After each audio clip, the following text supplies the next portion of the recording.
adik-adik yang dikasihi Tuhan. Senang sekali kita ketemu lagi pada hari Minggu ini. Kita beribadah lagi, tetap di rumah aja. Gak apa-apa ya, kita tetap semangat memuji Tuhan, semangat beribadat kepada Tuhan. Gimana adik-adik yang kemarin minggu lalu sudah menyelesaikan ujian tengah semesternya? Sudah lega ya? Kita tinggal tunggu hasilnya.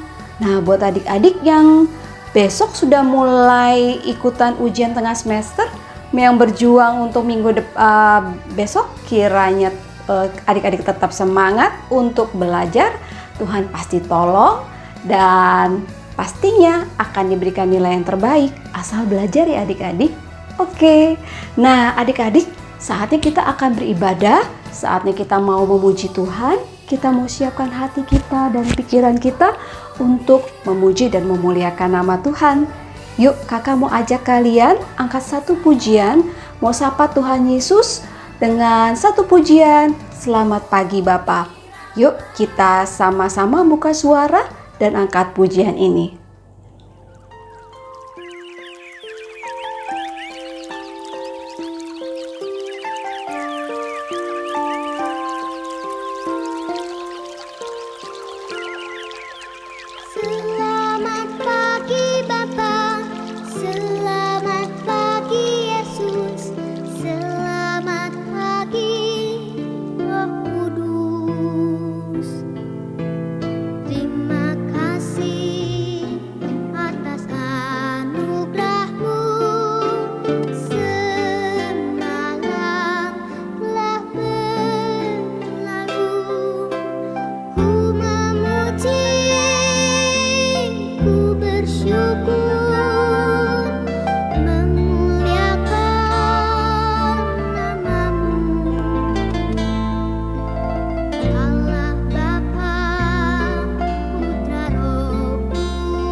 Pujian yang sangat indah bukan? Yuk adik-adik, kita mau satukan hati kita mau berdoa, kita mohon pimpinan Tuhan untuk ibadah kita pada pagi hari ini. Tundukkan kepala, lipat tangan, tutup mata, kita berdoa. Ya Tuhan, terima kasih untuk pada pagi hari ini kami sangat mengucap syukur buat kasih setiamu yang tidak pernah berkesudahan bagi kami.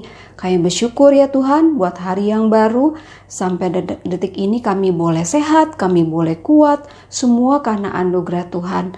Terima kasih ya Bapa buat segala kebaikan-Mu. Saat ini ya Tuhan kami mau beribadah ibadah sekolah minggu secara online. Kiranya Tuhan berkenan memimpin dan menuntun ibadah kami dari awal, pertengahan hingga akhirnya. Biar semua adik-adik boleh duduk diam dengan manis, menyiapkan hati yang terbaik buat Engkau ya Tuhan Yesus.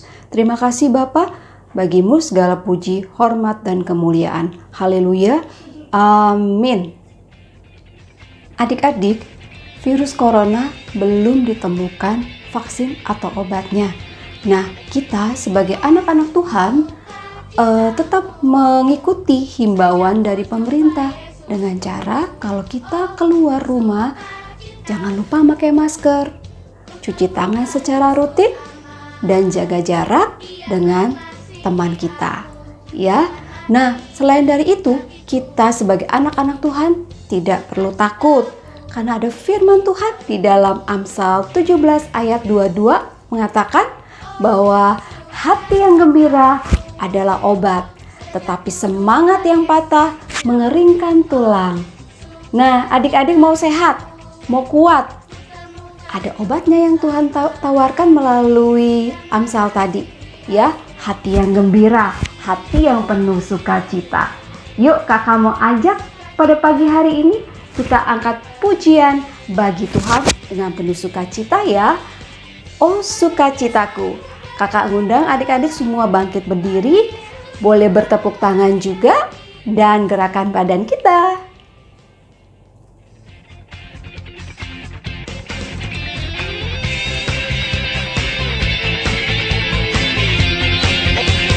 Oh sukacitaku, sejak ku jumpa Yesusku.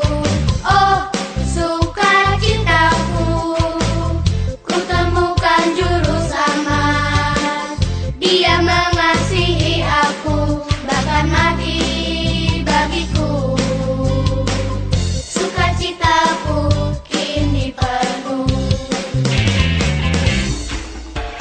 Oh sukacitaku, sejak ku jumpa Yesusku. Oh sukacitaku, ku temukan juru selamat. Dia mengasihi aku, bahkan mati bagiku. Sukacitaku kini penuh. Padanya ku berharap, pada Yesus Allah yang hidup. Padanya ku berserah, Engkau sumber kehidupanku.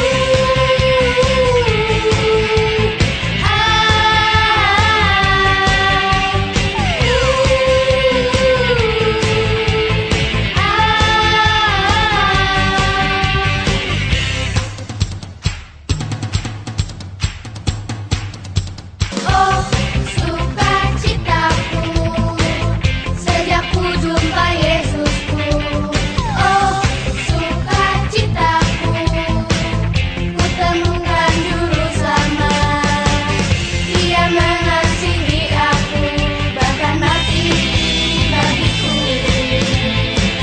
Sukacitaku kini penuh. Padanya ku berharap, pada Yesus Allah yang hidup. Padanya ku berserah, Engkau sumber kehidupanku.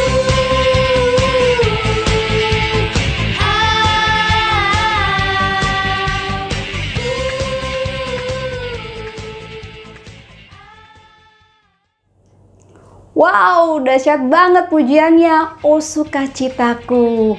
Nah, adik-adik sudah merasa sukacitanya penuh. Kalau masih kurang, memuji Tuhan lagi. Masih kurang, minta Tuhan yang terus isi dengan sukacita yang dari Tuhan. Dan jangan lupa, pujian tadi biar berkatakan apa? Biar kita selalu berharap pada Allah sumber hidup kita. Baik adik-adik, saat ini kita akan mendengarkan firman Tuhan. Tema firman Tuhan masih ngebahas tentang tokoh-tokoh Alkitab.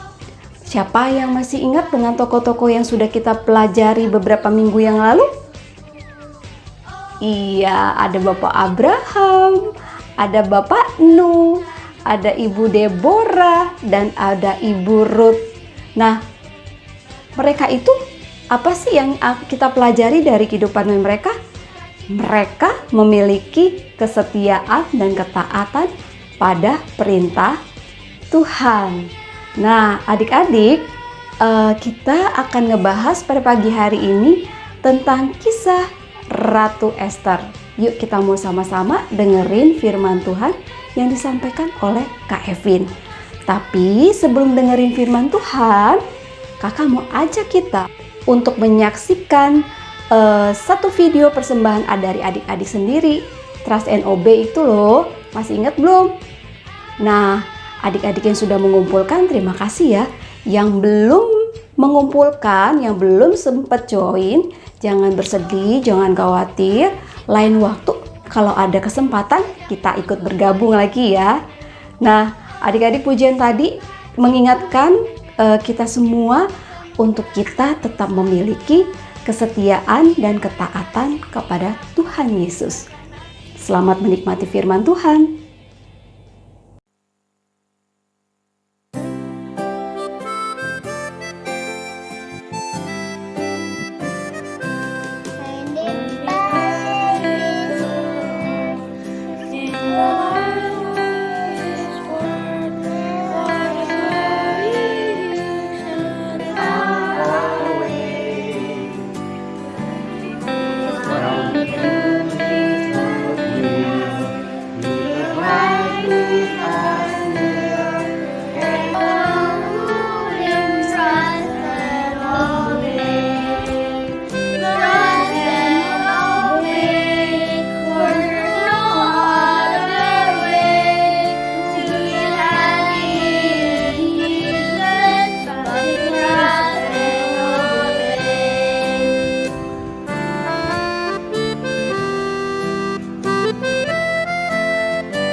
Selamat hari Minggu adik-adik sekolah minggu. Kali ini kita akan sama-sama mendengarkan firman ditemani oleh Kak Evin.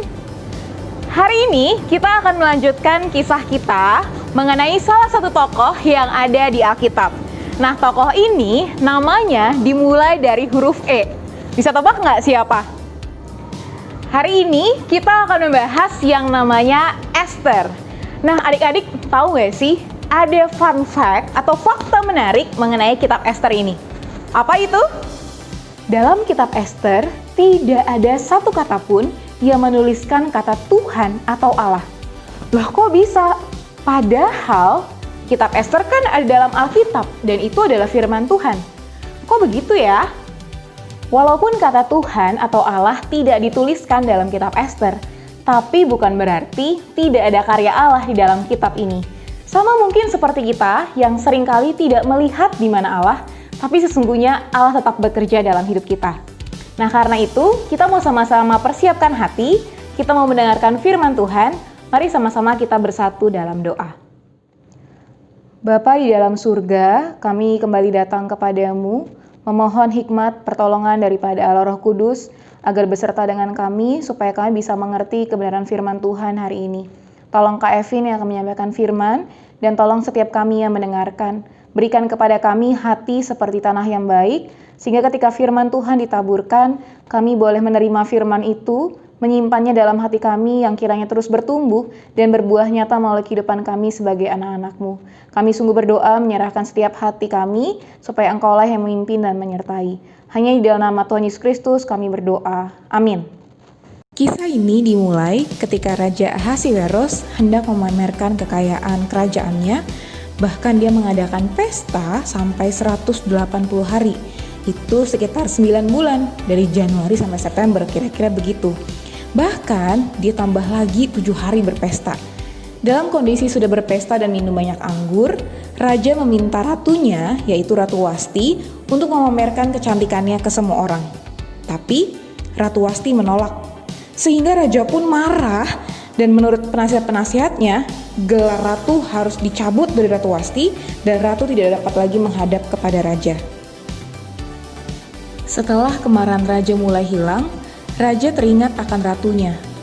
Mengikuti saran dari para penasihatnya, maka diadakanlah kontes kecantikan yang mengumpulkan semua gadis muda yang cantik dari seluruh daerah kerajaan Raja Ahasiweros.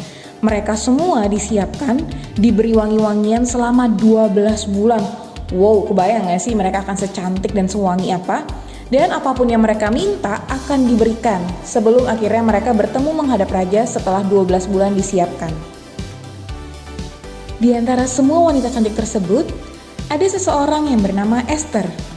Dia tidak lagi mempunyai ayah dan ibu, sehingga dia dirawat oleh pamannya yaitu Mordekai yang sudah menganggapnya sebagai anaknya sendiri. Esther tidak hanya terlihat cantik dari luar, tapi kecantikan sikapnya membuat semua orang menyayangi Esther, termasuk Hagai sang pelayan istana. Maka Esther pun disukai raja dan dipilih sebagai ratu untuk menggantikan Wasti. Tapi selama proses pemilihan ratu ini, Mordekai mengingatkan Esther supaya dia tidak memberitahu siapapun bahwa dia adalah seorang Yahudi, karena mereka adalah orang buangan di kerajaan Ahasiweros. Suatu hari, Mordekai mendengar pembicaraan 2 orang pelayan raja yang ingin membunuh Raja Ahasiweros. Maka Mordekai memberitahu kepada Esther sehingga rencana ini pun bisa digagalkan. Wah, kira-kira apa ya yang didapat Mordekai karena sudah menyelamatkan raja? Apakah dapat piala, piagam, atau sertifikat? Tidak ada itu semua. Tetapi apa yang terjadi dicatat di dalam kitab sejarah dan itu semua diketahui oleh raja. Justru setelah semua peristiwa yang telah terjadi, raja mengangkat Haman orang Agag sebagai orang dengan posisi penting di kerajaan. Dan semua orang haruslah berlutut dan sujud kepada Haman. Tetapi Mordekai tidak melakukannya karena sejarah antara bangsa Israel sebagai orang Yahudi dengan orang Agag. Maka marahlah Haman dan memberikan perintah agar semua orang Yahudi di daerah kerajaan Ahasiweros dihukum mati. Mordekai segera memberitahu hal ini kepada Esther agar dia melakukan sesuatu. Tapi ini tidak semudah yang dibayangkan. Menghadap raja hanya dapat dilakukan jika raja yang meminta. Jika tidak, maka hukumannya adalah hukuman mati. Kecuali raja mengulurkan tongkat emasnya, maka orang itu akan tetap hidup. Sehingga ini bukan keputusan yang mudah untuk Ester karena dia harus mengorbankan dirinya jika dia harus menghadap raja. Maka Mordekai pun mengingatkan Ester. Dia mengatakan, "Sebab sekalipun engkau pada saat ini berdiam diri saja, bagi orang Yahudi akan timbul juga pertolongan dan kelepasan dari pihak lain, dan engkau dengan kaum keluargamu akan binasa. Siapa tahu, mungkin justru untuk saat yang seperti ini, engkau beroleh kedudukan sebagai ratu." Dari kalimat Mordekai, kita bisa melihat bagaimana imannya kepada Allah yang tidak disebutkan di cerita ini, bahwa akan ada kelepasan bagi bangsa orang Yahudi, bahwa mereka bisa diselamatkan. Bahkan dia meyakini, siapa tahu untuk saat seperti inilah Ester ada sebagai ratu.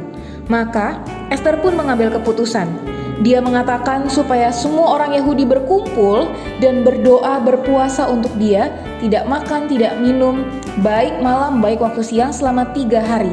Dan Ester pun akan juga berdoa kepada Allah, berpuasa bersama dengan seluruh dayang-dayangnya sebelum dia menghadap raja. Bahkan dengan berani dia mengatakan, "Kalau terpaksa aku mati, biarlah aku mati." Maka Ester dan Mordekai melakukan seperti apa yang Ester katakan. Pada hari yang ketiga, datanglah hari yang menegangkan itu. Ester menghadap raja. Pilihannya adalah dia tetap hidup atau dia mati karena raja tidak menyukai kehadirannya. Tapi ternyata raja mengulurkan tongkat emasnya kepada Ester, sehingga Ester pun dapat mengutarakan keinginannya karena raja memintanya untuk memberitahu semua permintaannya dan pasti akan dikabulkan. Dan permintaan Ester adalah supaya raja datang bersama dengan Haman ke perjamuan yang telah dipersiapkannya. Maka datanglah raja keesokan harinya dengan Haman dan menikmati perjamuan pertama yang diadakan oleh Ester. Dan sepulang dari situ, Haman berjumpa dengan Mordekai dan marahlah dia. Lalu Haman pun menyiapkan tempat untuk menghukum mati Mordekai. Malam seusai perjamuan itu, raja tidak dapat tidur dan meminta dibacakan kitab catatan sejarah. Teringatlah raja kepada peristiwa Mordekai yang tidak dihadiahkan apapun karena telah menyelamatkannya. Maka raja pun bertanya kepada Haman, apa yang perlu raja lakukan untuk memberikan penghormatan kepada seseorang. Haman berpikir, oh itu untuk dirinya. Maka dia pun mengusulkan supaya raja memberikan pakaian yang biasa dia pakai dan kuda yang biasa dipakai, supaya orang itu diarak dan akhirnya semua rakyat bisa bersorak-sorai untuknya. Tapi ternyata raja justru meminta Haman untuk melakukan itu semua ke Mordekai. Nah, kesel gak tuh jadi Haman? GR sih. Sesudah itu, hari perjamuan kedua Ester dengan raja dan Haman tiba. Di situ raja kembali mengutarakan, seperti di pertemuan pertama, apa yang sebenarnya Ester minta. Niscaya akan dikabulkan, dan sampai setengah kerajaan sekalipun akan dipenuhi. Maka Ester pun menceritakan rencana jahat Haman untuk membunuh bangsanya. Terkejutlah Haman ketika mengetahui bahwa Ester adalah seorang Yahudi. Dan raja pun marah juga dan akhirnya menghukum Haman dengan hukuman mati yang sebelumnya telah dipersiapkan oleh Haman untuk Mordekai. Raja juga memberikan kepada Ester kuasa untuk menolong bangsanya. Hari di mana bangsa Yahudi berhasil menyelamatkan diri mereka dari rencana pemusnahan mereka diperingati sebagai Hari Raya Purim. Nah, akhirnya Raja Ahasiweros yang pertama tadi kita lihat sebagai orang yang suka pamer kekayaan, menghambur-hamburkan kekayaannya, justru sekarang memberikan hadiah untuk negeri-negeri dan daerah-daerah lainnya. Kenapa bisa begitu? Karena dia punya seorang penasihat yang bijaksana, yaitu Mordekai, yang kini menjadi orang kedua di bawah Raja Ahasiweros, yang dihormati oleh semua orang dan disukai sebab dia mengusahakan yang terbaik bagi bangsanya dan juga kerajaan ini, dan akhirnya mengusahakan keselamatan juga bagi bangsanya dengan menjumpai Ester. Banyak peristiwa-peristiwa yang terlihat seperti kebetulan, tapi sebenarnya tidak demikian. Allah sudah merancangkan semuanya sesuai dengan waktunya, kepada siapa Ester harus berjumpa, apa yang harus Ester alami, supaya akhirnya dia membawa keselamatan bagi bangsanya. Begitu juga dengan hidup kita adik-adik, begitu banyak peristiwa sudah kita alami dan kita lalui. Dan itu semua sebagai cara Tuhan mempersiapkan kita untuk rancangannya yang mulia. Wah adik-adik, hebat banget ya. Bagaimana Tuhan menyiapkan Ester supaya dia bisa menyelamatkan bangsanya. Dan yang lebih keren lagi, Ester siap kehilangan semua kenyamanannya demi menyelamatkan bangsanya. wah dia pasti mengasihi sekali ya bangsanya itu. Tapi tahu nggak sih adik-adik, bukan cuman Esther yang punya kasih yang begitu besar sampai rela untuk kehilangan segala sesuatunya. Ada juga satu pribadi yang rela untuk kehilangan segala sesuatu demi kasihnya kepada umat manusia. Siapa itu? Paulus menuliskan dalam Filipi 2 ayat 5-8 seperti ini. Hendaklah kamu dalam hidupmu bersama menaruh pikiran dan perasaan yang terdapat juga dalam Kristus Yesus, yang walaupun dalam rupa Allah, tidak menganggap kesetaraan dengan Allah itu sebagai milik yang harus dipertahankan, melainkan telah mengosongkan dirinya sendiri dan mengambil rupa seorang hamba dan menjadi sama dengan manusia. Dan dalam keadaan sebagai manusia, ia telah merendahkan dirinya dan taat sampai mati, bahkan sampai mati di kayu salib. Yesus harus meninggalkan segala kenyamanannya bersama Bapa di surga demi menjadi seorang manusia, supaya apa? Supaya menggantikan tempat kita, manusia berdosa, untuk akhirnya menanggung segala hukuman-hukuman atas dosa kita. Seperti Esther yang berkorban dengan rela mati demi bangsanya, Yesus pun menjadi kurban yang mati demi dosa-dosa kita. Karena begitu besar kasih Allah akan dunia ini, sehingga ia mengaruniakan anaknya yang tunggal, supaya setiap orang yang percaya kepadanya tidak binasa, melainkan beroleh hidup yang kekal. Pertanyaannya, jika Allah begitu mengasihi kita, apakah kita pun mengasihi Allah adik-adik? Kita mengasihi karena Allah lebih dahulu mengasihi kita. Nah karena itu, seperti yang juga firman Tuhan katakan, barang siapa mengasihi Allah, ia juga harus mengasihi sesamanya. Esther mengasihi bangsanya dengan rela berkorban, menyerahkan dirinya. Bagaimana dengan kita? Apa yang rela kita korbankan demi mengasihi sesama kita? We praise you now.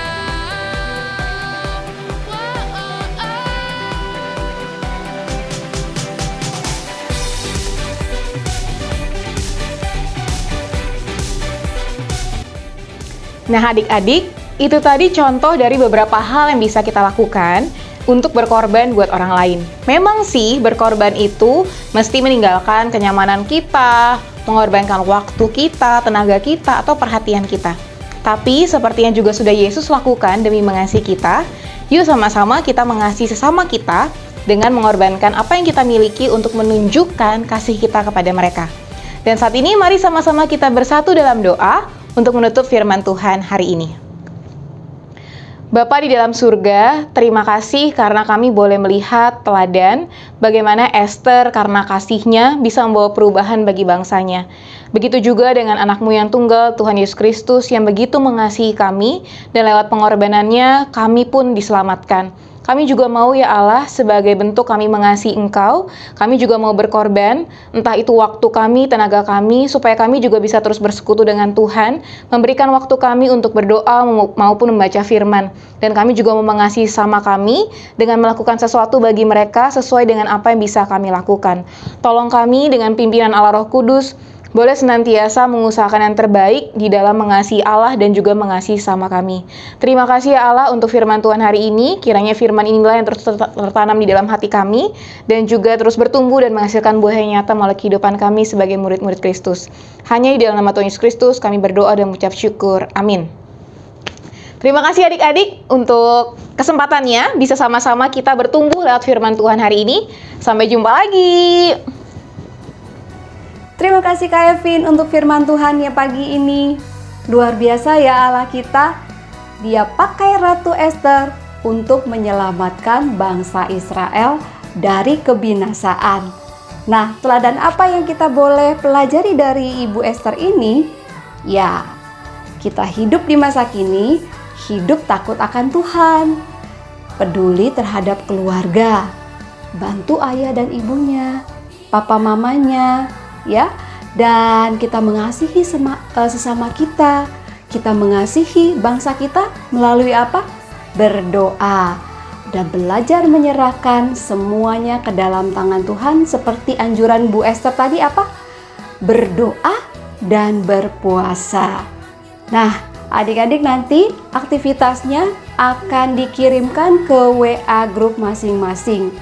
Tetap semangat untuk mengerjakan aktivitasnya ya adik-adik. Nah, lengkap sudah rangkaian ibadah kita pada pagi hari ini. Dengerin firman Tuhan sudah, nyanyian pujian sudah, aktivitas jangan lupa ya, tetap dilakukan, ditunggu loh di WA grup masing-masing. Nah, sebelum kita berpisah, kita mau tutup ibadah kita di dalam doa. Kita lipat tangan, tutup mata, kita berdoa. Ya Tuhan, terima kasih untuk ibadah yang indah ini. Terima kasih untuk pujian yang memberikan kami semangat. Terima kasih juga untuk firman Tuhan yang menguatkan kami melalui Ratu Esther. Dan biarlah kami hidup takut akan Tuhan, peduli terhadap keluarga, mengasihi sesama kami, mengasihi bangsa kami, belajar menyerahkan semua ke dalam tangan Tuhan melalui berdoa dan berpuasa. Ya Tuhan, berkatilah kegiatan adik-adik kami seminggu ke depan. Buat mereka yang akan menghadapi ujian tengah semester mulai besok, kiranya Tuhan yang menolong mereka, biar mereka tetap setia belajar, dan Tuhan yang memampukan mereka untuk menyelesaikan tugasnya dengan baik. Dan kami percaya Tuhan akan memberikan nilai yang terbaik juga. Ya Tuhan, berikan mereka semua kekuatan dan kesehatan. Ya Tuhan, ibadah kami telah selesai. Kiranya Tuhan yang mempertemukan kami kembali di ibadah minggu depan dengan penuh sukacita. Di dalam nama Tuhan Yesus, kami sudah berdoa. Amin. Sampai jumpa adik-adik. Ingat himbauan pemerintah. Pakai masker, rajin cuci tangan, jaga jarak, dan jangan lupa patuhi perintah orang tua. Taat dan patuh ya kepada segala perintah orang tua. Baik adik-adik, sampai jumpa sekali lagi minggu depan. Tuhan Yesus memberkati. Bye.